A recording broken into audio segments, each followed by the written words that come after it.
একবারে একটা অন্য একটা প্রশ্ন করে যে এই যে জুলাই সনদ বলেন, জুলাই অভ্যুত্থানের বারবার আজকেও কিন্তু এনসিপি অনেক কজন নেতা বারবার একটা এই ক্যাম্পেইন করার চেষ্টা করছে এবং বিএনপিকে গান পয়েন্টে নেওয়ার চেষ্টা করছে যে বিএনপি কোনোভাবেই জুলাইকে ধারণ করছে না। উদাহরণ হিসেবে আজকে তারা দিয়েছেন যে বিএনপি আন্তর্জাতিক অপরাধ ট্রাইব্যুনালের যে প্রসিকিউটর তাকে সরানোটা এটা একটা দলীয়করণের বহিঃপ্রকাশ। এইটা নিয়ে আসলে কি মনে করেন আপনি?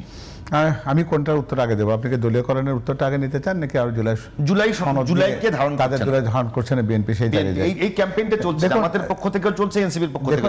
আমার যেটা মনে হয় কি যে জুলাই সনদ বলি বা জুলাই অধ্যাদেশ এগুলো নিয়ে যে আলোচনাটা আমাদের সেই সংস্কার কমিশন যেটা দীর্ঘদিন ধরে করেছে,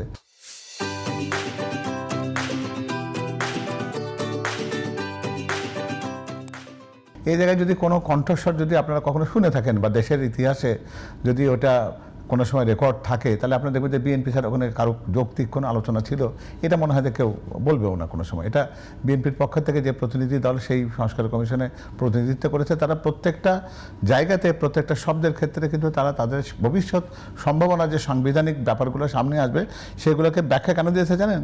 সেটা বিএনপি জানে যে দায়টা তার উপরে আসবে, কারণ বিএনপি জানে যে বিএনপির যে সক্ষমতা রয়েছে সেই সরকার পরিচালনা করা অথবা 2/3 সংখ্যাগরিষ্ঠতা নিয়ে এটিকে ঠিক সংবিধানের অংশ করবার যেটা দায় আছে, সেক্ষেত্রে বিএনপি এমন কোনো দায় নিতে পারে না যেটা সত্যিকার অর্থে সংবিধানে সংযুক্ত হতে পারে না।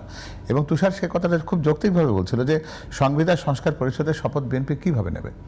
আপনি সংবিধান সংস্কার করবার জন্য আপনি কি বলেছেন যে এটাকে নির্বাচন যেটা করছেন যে এটা জাতীয় সংসদ নির্বাচন ছাড়া এটা অন্য কোনো জিনিস করবার জন্য এই নির্বাচনটি হচ্ছে? এরকম তো কোনো বিষয় এখানে নেই।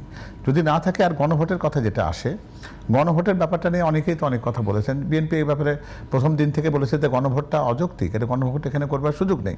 গণভোট কখন হয়? যখন একটা সংসদ এমন একটা প্রশ্নের মুখোমুখি দাঁড়িয়ে যায় যে প্রশ্নটির মীমাংসা করা দরকার, কিন্তু সেই মীমাংসা করার এখতিয়ারটা সংসদের নেই। অর্থাৎ ঠিক মৌলিকভাবে সংবিধানের খোল নলছে কিছুটা হলে বলতে পারে এমন জায়গাতে স্পষ্ট করতে যাচ্ছে যে ক্ষমতাটা সেই সংসদের নেই, যে জনগণের সেটাকে জানার জন্য জনগণের অভিপ্রায়টা জানতে হবে। অর্থাৎ সেটা একটা আইনগত একটা প্রশ্ন সংসদের সামনে দাঁড়াতে হবে, যে প্রশ্ন নিয়ে সংসদ যাবে জনগণের কাছে।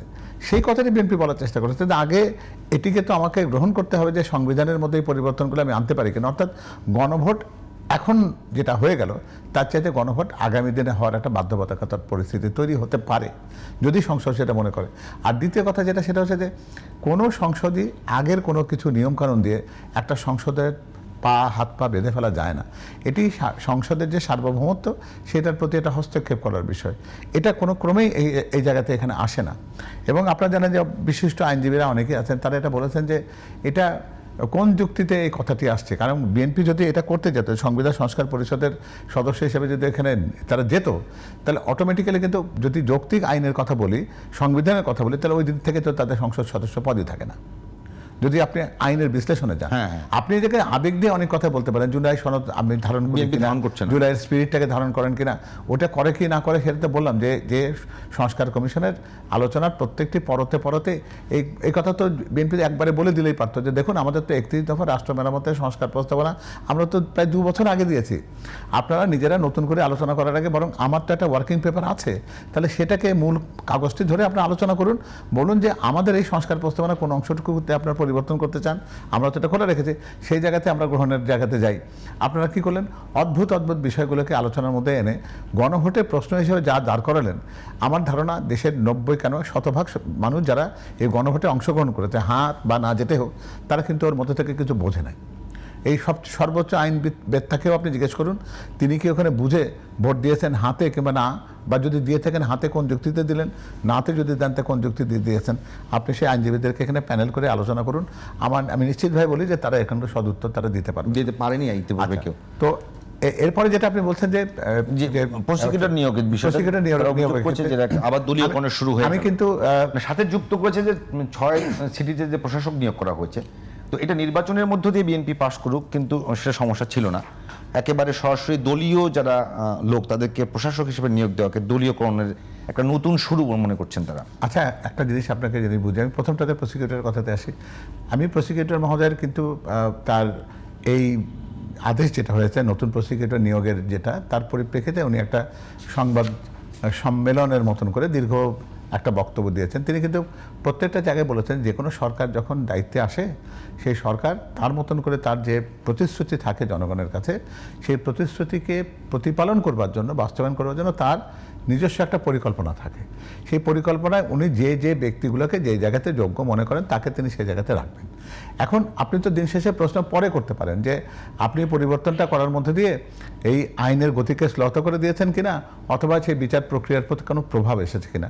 সেই রকম প্রশ্ন ওঠার আগে যদি কোনো একটা সরকার তার নীতি বাস্তবায়ন করবার জন্য কোনো একটা সিদ্ধান্ত গ্রহণ করে থাকেন, যেটা প্রসিকিউটর সাহেব নিজে বলেছেন, এটা করতেই পারে, এখানে তিনি সংক্ষুব্ধ হওয়ার কোনো বিষয় ছিল না।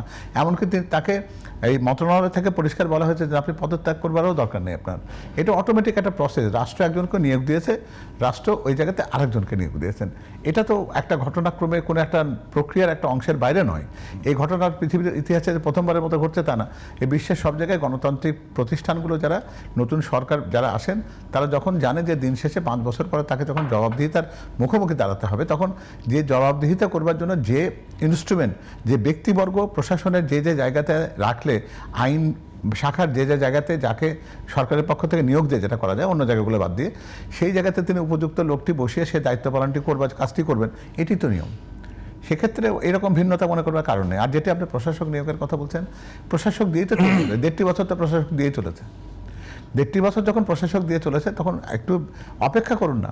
কোনো কার্যক্রম তো বন্ধ হয়ে থাকতে পারে না, কারণ আমরা তো জানি যে প্রশাসক নিয়োগের ক্ষেত্রে, উত্তরের প্রশাসক নিয়োগের ক্ষেত্রে বিশাল একটা প্রশ্নবোধক চিহ্ন আপনারাই বলেছেন যে বিভিন্ন সংবাদ মাধ্যম অভিযোগের তদন্তের ব্যাপারটি রয়েছে দুদকের কাছে। তো আপনারা কি মনে করেন যে সেই জায়গাতে তাকে রেখে দিতে হবে?